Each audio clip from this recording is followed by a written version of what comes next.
Well, good morning, Rosewood. It is good to be with you this morning on another snowy day. I know Tanis thanked God for the snow. That may have been hard for some of the rest of us this morning. Depends how you viewed it or where you traveled from today. But you know what? I'm sure the farmers are happy when we get snow, correct? Right? Yes, we can be good with that. Okay, good.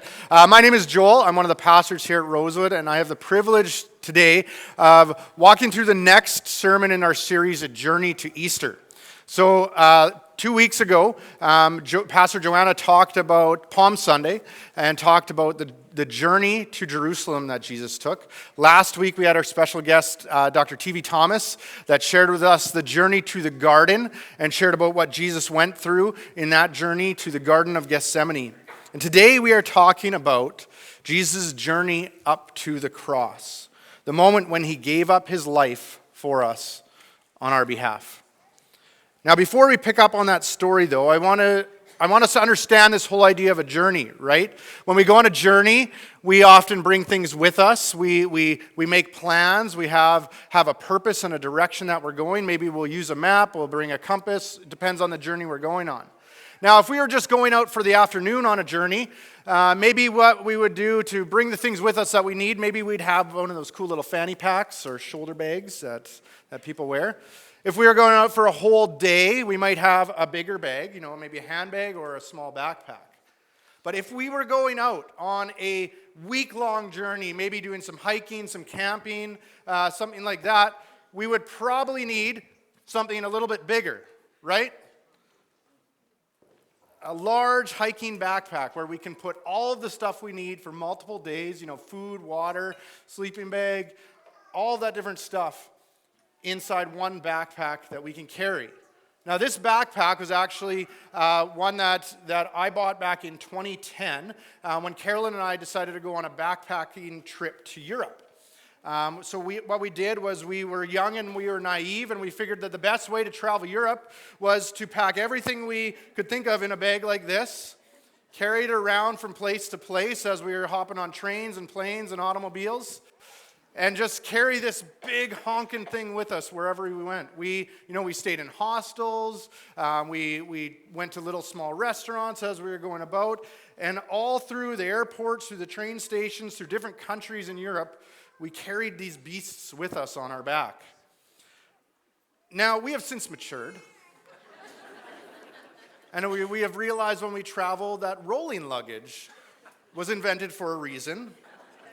We also now stay in Airbnbs instead of hostels because, wow, hostels are an experience if you've ever been to one. But in all honesty, these backpacks do have a place. Ours is currently in our storage room. We have not used this backpack since 2010. It has been in there ever since. But they are helpful. They are handy for a certain type of journey you might be going on. They back then, they actually fit in the carry-on because we didn't have all these crazy carry-on rules. So we wouldn't have to go to our baggage claim. We could just carry these onto the plane with us and get them. I think that was true. Actually, maybe I'm wrong about that. I saw Carolyn kind of go like this, and all of a sudden I think I'm remembering wrong. But you know what? This thing was heavy because it was packed full of things that we needed and probably a bunch of stuff that we didn't need for that trip. And I still remember those days where it weighed down my back. And I remember just how sweaty my back got carrying this around, especially in some of the hotter places, and embarrassed to take off the backpack because the shirt would be soaked. And, I'm traveling to these nice places in Europe and thinking, oh man, what are people going to think of me? But they were meant to carry a lot of weight. They were meant to carry a lot of stuff. And this backpack is going to help me today with this message that we're talking about. And it's a good analogy. It's actually an analogy I grabbed from our Grief Share class. So if anyone is in our Grief Share class at 242, you might be familiar with this. The reality is, for all of us, we walk through life with some sort of backpack, with something where we carry the weight of the things that we have done wrong. We carry the weight of all these mistakes. We carry the weight of our sin. But sometimes we also carry the weight of the things that have been done to us and the effect that sin has on us from other people. And as we look at the journey to the cross, from the Garden of Gethsemane to the point where Jesus died, we're going to talk about the effects of that sin on us as human beings. But what we are going to see is the effects of the world's sin on Jesus in that moment too, and how this affected his human nature, how he experiences emotion, how he experiences the feeling and the pain of taking on the weight of human sin. So first off, the first set of real feelings, emotions, and that Jesus experienced started in the garden with betrayal and abandonment. If you turn your Bibles with me to Mark 14:44, it should be up on the screen behind me as well. Here's what it says. Now the betrayer had arranged a signal with them. The one I kiss is the man. Arrest him and lead him away under guard. Going at once to Jesus, Judas said, Rabbi, and kissed him. The men seized Jesus and arrested him. Then one of those standing near drew his sword and struck the servant of the high priest, cutting off his ear. Am I leading a rebellion, said Jesus, that you have come out with swords and clubs to capture me? Every day I was with you, teaching in the temple courts, and you did not arrest me. But the scriptures must be fulfilled. Then everyone deserted him and fled. So in this moment in the garden, Jesus is betrayed by one of his disciples, by Judas, and then he's abandoned by the rest of them. The moment of betrayal Jesus experiences it's an intimate moment. Customarily, disciples would greet their rabbi with a kiss. And this signal was meant to allow Judas to clearly show the soldiers which one Jesus was, as it would have been very dark in the Garden of Gethsemane that night. But also, considering this was a customary greeting for disciples to give, it would not have alerted the other disciples that something was going on with Judas, other than, of course, the fact that he came with a cohort of soldiers. But what a terrible, terrible way to be betrayed, right? To be betrayed with a sign of friendship. To be betrayed with a sign of respect. This most intimate act being twisted and manipulated into a symbol of betrayal. But that's not the only feeling Jesus experienced before leaving that garden. Next, after a little scuffle and an ear flying off somewhere and a rebuke from Jesus, Jesus' disciples scatter and abandon him.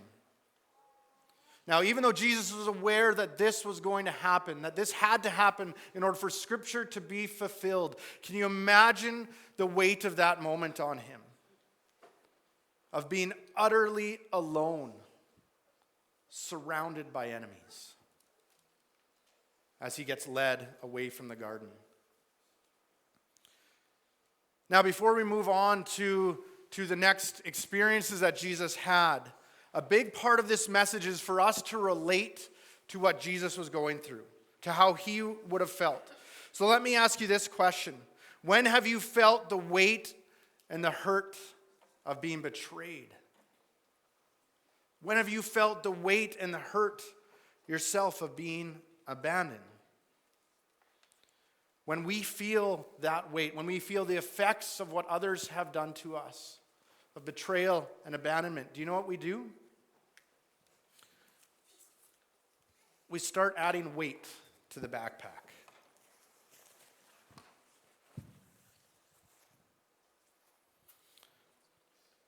But here's the other thing. We need to turn that question around, okay? When have we been the cause of betrayal and abandonment? When have we been the ones who have betrayed someone or abandoned someone? When have we made the mistake and sinned? It adds weight to our backpack. But you know what? This backpack's not too heavy yet. We can carry that. I think we can hold that up for a little while. We can continue on the journey. But there's some more. The second set of real human feelings and emotions that Jesus experienced while he was on trial. He was rejected, he was slandered, and he was mocked. So as Jesus was taken from the garden, he actually went on to 3 different trials that took place. The first trial was before the Jews with the Sanhedrin. The second trial was with Pilate. And he actually was sent back to Pilate after his third trial with Herod. And the Sanhedrin, his first trial, was essentially the Jewish court in which the high priest presided over judgment. And their power was limited because of the Roman occupation at the time, but they were capable of issuing certain judgments, carrying out certain sentences on people, except for the death sentence. And so when Jesus is brought before the Sanhedrin, multiple terrible things happen. But one of the key things that happen is another level of rejection that takes place. It's here we find the famous passage about Peter, Jesus' disciple, denying that he even knew Jesus 3 times. Peter is the one who, among all the disciples, we read about Peter throughout the Gospels. Out of all the disciples, we think he is the one that is going to stick with Jesus right to the end. Even just a few short hours before, he said, "I will not leave you, Jesus, no matter what happens." And here he is, abandoning his rabbi, denying that he knows him. Judas's betrayal was one thing, but this is a whole other sense of personal rejection and denial. But then it continues with slander and mockery and an even greater form of rejection that takes place within the Sanhedrin. So here's what it says in Matthew 26, verse 57 to 68. It says, "Those who had arrested Jesus took him to Caiaphas, the high priest, where the teachers of the law and the elders had assembled. But Peter followed him at a distance, right up to the courtyard of the high priest. He entered and sat down with the guards to see the outcome. The chief priests and the whole Sanhedrin were looking for false evidence against Jesus so that they could put him to death, but they did not find any, though many false witnesses came forward. Finally, 2 came forward and declared, 'This fellow said, I am able to destroy the temple of God and rebuild it in 3 days.' Then the high priest stood up and said to Jesus, 'Are you not going to answer? What is this testimony that these men are bringing against you?' But Jesus remained silent. The high priest said to him, 'I charge you under oath by the living God. Tell us if you are the Messiah, the Son of God.' 'You have said so,' Jesus replied.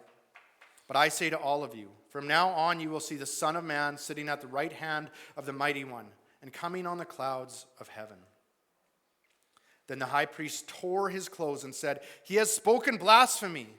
Why do we need any more witnesses? Look, now you have heard the blasphemy. What do you think?' 'He is worthy of death,' they answered.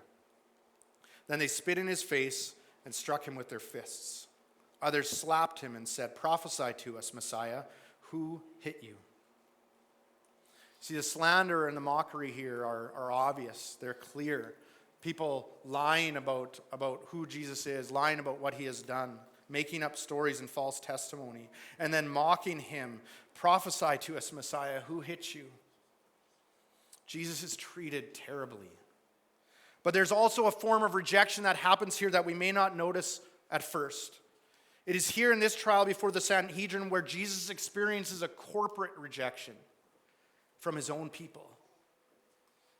Here, his fellow Jews, his fellow Israelites, God's chosen people, reject him, slander him, mock him. And yes, Judas's betrayal was bad because it was a betrayal by a friend. Peter's denial was bad because it was a rejection by someone who stood by Jesus no matter what, through thick and thin. But here, Jesus is rejected outright by his people. Again, we have to imagine what this would have felt like to try to understand it. More weight added onto Jesus' shoulders in this moment. And this comes to a head even more so and more clearly a little bit later when Pilate asks the Jews if he should crucify their king. And the Jews make an astounding statement, a scary statement, saying they have no king but Caesar. they're willing to reject Jesus so much that they acknowledge a pagan king instead. And that's part of the Roman trial that's to come. And these Roman trials were filled with their own experiences. Well, with Pilate, the Roman governor of Judea, we have an individual who seems to really care very little about what's going on, but he just wants to please the people. You know, he wants them to approve of him. And so in the book of Luke, we find in chapter 23 that Pilate kind of just questions Jesus a little bit, asks him some interesting things, but then he learns he's a Galilean. And so he actually ships Jesus off to what's considered the third trial, to Herod, who was also in Jerusalem at that time. And here Herod treats Jesus as a form of entertainment, hoping to have Jesus perform some sort of miracle. I mean, Jesus' exploits had been heard all across the region by this point. And so Herod wants to see something. Herod wants to see Jesus do something to entertain him. And it gives this sense that both Pilate and Herod really don't care.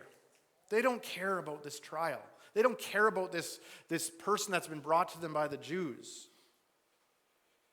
And that's kind of to be expected from the occupying force that is the Roman Empire. Luke 23:11, we find out that Herod had his soldiers dress Jesus in a robe, and they mock him. And then send him back to Pilate, where Jesus is mocked further. So once again, Jesus takes the weight of what's going on this moment on his shoulders. But then it comes back to us again. And we need to consider how this relates. How have we experienced rejection? How have we experienced slander or someone making up stories about us, lying about us? How have we been mocked? I think all of us have experienced that at some point in our lives. It's pretty much par for the course in this world. We will face rejection. Maybe it's in a relationship or a friendship. Maybe it's a job where you thought you were going to get this job and they said no, or fired from a job. Maybe there have been times when you have been lied about. Maybe there's times when people didn't truly want to understand you. Maybe you've been gossiped about, where you've been slandered and deeply hurt by others. Maybe you were bullied, mocked, made fun of. That stuff happens for adults as much as it happens for kids. And what it does is it adds more weight to the backpack.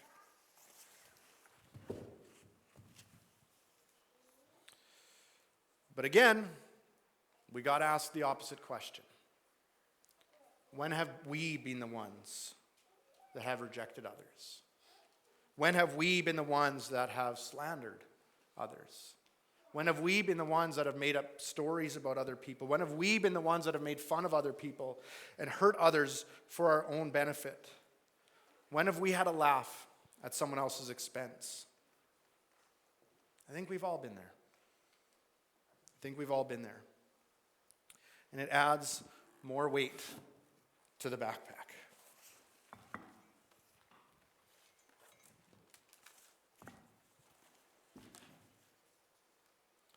It's getting pretty heavy. I think we could still carry it, but there's more to come. The third set of real human experiences that Jesus and emotions that Jesus had were on the way from Pilate to the cross. There was trauma. He was insulted. And he was utterly embarrassed. If we go back to the book of Mark, it says this starting in chapter 15, verse 15. Wanting to satisfy the crowd, Pilate released Barabbas to them. He had Jesus flogged and handed him over to be crucified. The soldiers led Jesus away into the palace, that is the praetorium, and called together the whole company of soldiers. They put a purple robe on him, then twisted together a crown of thorns and set it on him. And they began to call out to him, "Hail, King of the Jews!" Again and again they struck him on the head with a staff and spit on him. Falling on their knees, they paid homage to him. And when they had mocked him, they took off the purple robe, put on his clothes on him, and led him out to crucify him. A certain man from Cyrene, Simon, the father of Alexander and Rufus, was passing by on his way in from the country. And they forced him to carry the cross. They brought Jesus to the place called Golgotha, which means the place of the skull. Then they offered him wine mixed with myrrh, but he did not take it. And they crucified him, dividing up his clothes. They cast lots to see what each would get. It was 9 a.m. when they crucified him. The written notice of the charge against him read, "The King of the Jews." They crucified 2 rebels with him, one on his right and one on his left. Those who passed by hurled insults at him, shaking their heads and saying, "So, you who are going to destroy the temple and build it in 3 days, come down from the cross and save yourself." In the same way, the chief priests and the teachers of the law mocked him among themselves. "He saved others," they said, "but he can't save himself. Let this Messiah, this King of Israel, come down now from the cross, that we may see and believe." Those crucified with him also heaped insults on him. This is a story many of us have heard. Often, Good Friday, we walk through this crucifixion story. And we hear of the physical trauma that Jesus goes through. He is flogged, which means he is whipped to the point of having little flesh left on his back and shoulders. And as part of this traumatization and humiliation, they place a crown of thorns on his head and push it into his head and his scalp. They hit him with a stick, they spit on him, they beat him. And then on top of that, nails are driven through his hands and his feet as he's fastened to a rough wooden cross. The shock to the body, the physical shock and the blood loss in this moment would have been indescribable. This type of pain was scarring, not just physically.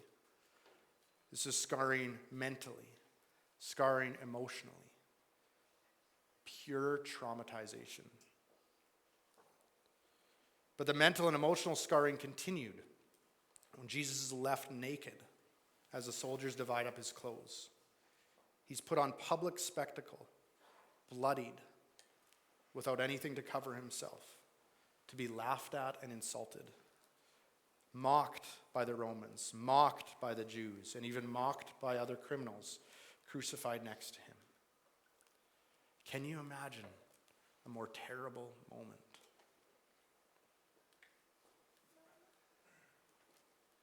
And we're going to stop here for just a moment to talk some more about the backpack. And I recognize that this is a painful part of the journey, but how many of us are carrying around the weight of trauma? How many of us are carrying around the deep-seated pain of what someone else has done to us? And I'm sorry if you're carrying that weight. How many of us are carrying the weight of embarrassment, of moments where we look back and we remember people making us feel small and insignificant? Perhaps we've been terribly insulted by people. We may be carrying the weight of all of that too.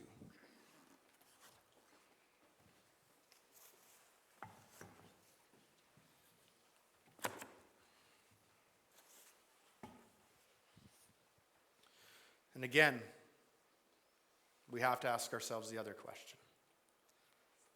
Is there a chance we have been the traumatizers? Is there a chance that we have been the people that have caused deep-seated pain for others? That we have embarrassed people or insulted them?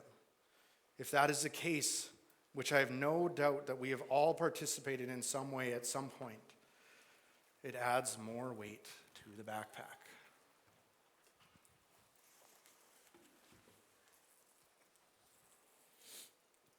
And this backpack now has gotten incredibly heavy.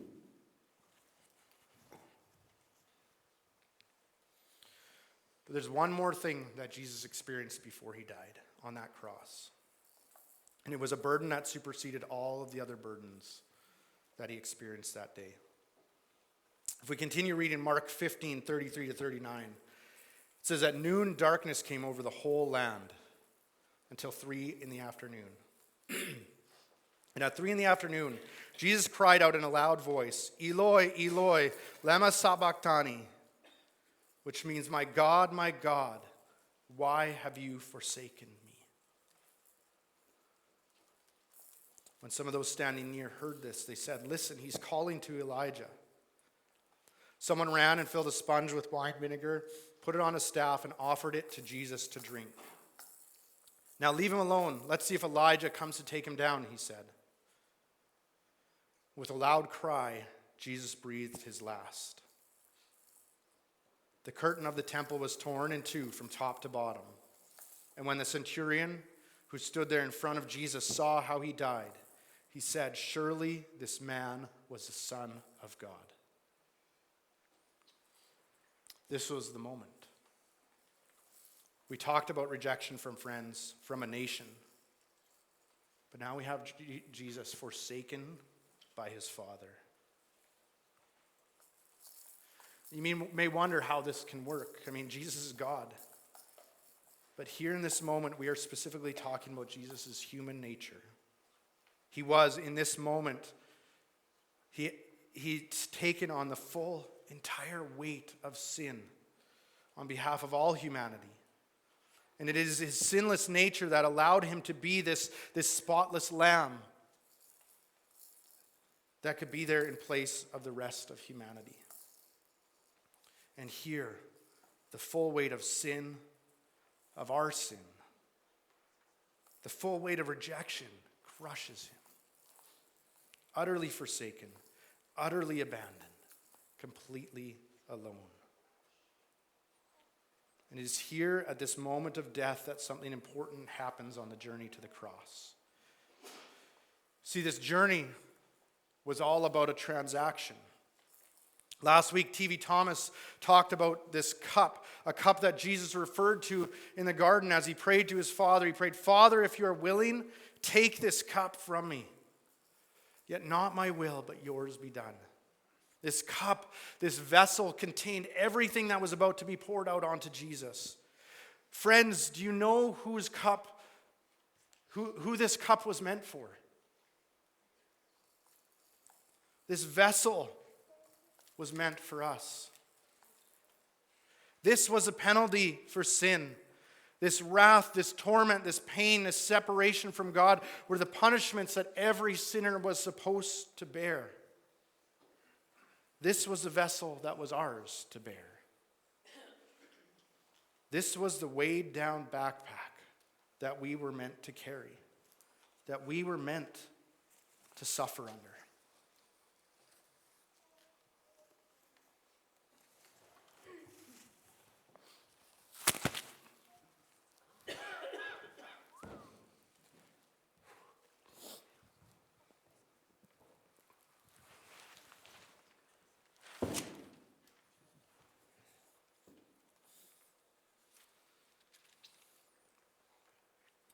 And in that moment, a transaction takes place. We're given a new backpack as Jesus takes the weight of ours.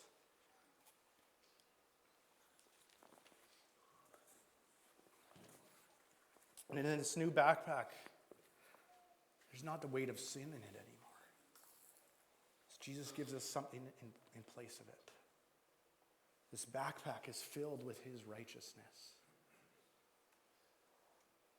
This backpack we are given from Jesus is filled with his forgiveness, with his grace. It's filled with his love. It is the most beautiful gift that we could receive. And you know what often happens is we try to open up this backpack and we try to put more weight inside of it. We try to put the weight of our sin back in here and hold on to it and carry it more.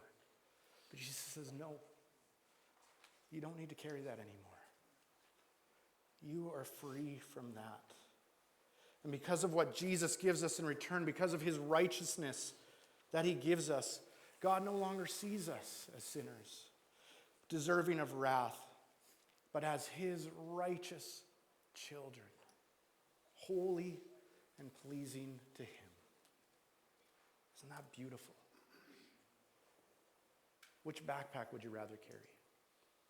I think I'd rather carry this one. But friends, some of you are still so burdened. You are still under the weight of maybe your sin. You're still under the weight of the sin of others and how it's affected you. Today, surrender the backpack. Today, accept that on your journey to the cross, instead of receiving punishment and death, when we come to the cross, we see that someone's up there in our place. Jesus takes the weight. Jesus takes the backpack. Jesus takes the burden when we surrender it over to him. And he gives us this. He gives us his righteousness. So today, if you are ready to surrender that weight, to surrender that burden, I encourage you to pray along with me now.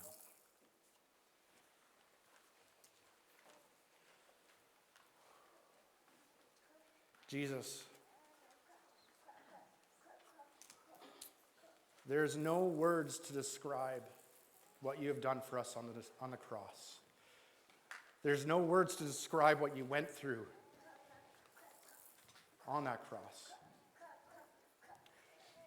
But Jesus, today we recognize that we've been carrying around the weight of our sin for far too long. Today we recognize that we can't go on this journey under the burden of this weight. We can't deal with this weight on our own. But what you did for us on the cross deals with the burden of that sin, deals with the effects of that sin. And so this morning, Jesus, we come before you and we surrender this burden and this weight. There's a reason why it's called Good Friday. It is because of the good gift we have received by surrendering ourselves to you and receiving your righteousness. God, this morning we surrender ourselves to you and we receive your righteousness. Thank you, Heavenly Father, that you see us through the sacrifice that Jesus made for us on the cross. That you see us as holy and pleasing to you, as your children. This morning, God, we come before you and we worship you for all that you've done for us on this journey. In Jesus' name we pray. Amen. Thank you, worship team. Today, before you leave, just ask yourself if you have surrendered your backpack, your burden to Jesus on the cross. Perhaps today you can walk out of this place with a new backpack filled with Jesus' righteousness. If so, I encourage you to come to the front and pray with some of the people on our prayer team in the blue lanyards. These people know all of the freedom surrounding the burdens of Christ, and they know the joy of experiencing the power of the resurrection of Jesus, which we will talk about next week. Also, for Good Friday, there is going to be a citywide service happening at Living Hope Alliance Church. There's 2 services, so one at 9 and one at 11, so you can pick the one that's good for you. It's a really good service, so I really hope that you can come out and enjoy. Have a great week.